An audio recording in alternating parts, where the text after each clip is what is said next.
Praktisi media Ilham Bintang memberi tanggapan mengenai polemik Imam Besar FPI Habib Rizik Syihab yang mengaku dicekal dan tidak bisa meninggalkan Arab Saudi. Ilham Bintang menyampaikan hal tersebut dalam acara Indonesia Lawyers Club ILC TV One Selasa 26 November 2019. Tema dialog ILC ialah bisakah Ahok memberantas mafia migas. Ilham Bintang memberikan pendapat terkait kontrasnya apa yang dialami Ahok dengan Rizik Syihab. Ilham Bintang menyebut bertemu Rizik Syihab ketika dirinya menjalankan ibadah umroh pada bulan April 2019 lalu. Pada kesempatan itu, Rizik Syihab mengungkapkan pada Ilham Bintang dirinya tidak boleh pulang ke Indonesia. April saya umroh ke Mekah ketemu dia bilang saya nggak boleh pulang ke Indonesia dan sampai hari ini pemerintah mengatakan tidak ada masalah, ucapnya.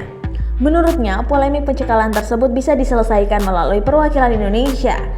Ilham Bintang juga membandingkan dengan Ahok, sangat kontras. Kenapa Ahok diberikan karpet merah, Habib Rizik tidak, ucapnya. Ilham Bintang membantah jika ada pihak yang menganggap Rizik Syihab bermasalah dengan pihak pemerintah Arab Saudi. Yang menjelaskan kondisi Rizik Syihab di Arab Saudi sangatlah baik. Ilham Bintang menjelaskan Rizik Syihab tinggal di apartemen dengan makanan berlimpah. Apakah betul dia punya masalah hukum dengan Saudi?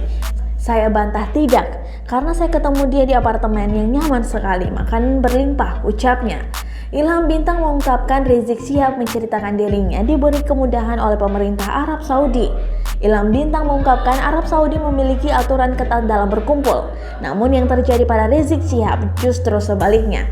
Diceritakan oleh Rizik Syihab, justru Arab Saudi memberi dia kemudahan yang luar biasa.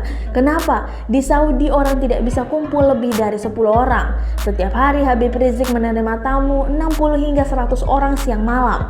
Kenapa? Karena jumlah umrah dan haji itu menjadikan dirinya sebagai objek wisata, ucapnya. Ilham menyebut keadaan inilah yang membuktikan tidak adanya masalah Rizik Syihab dengan pemerintah Arab Saudi. Ini konfirmasi bahwa tidak ada masalah dengan pemerintah Arab Saudi, yang ada adalah pemerintah Indonesia, ucapnya.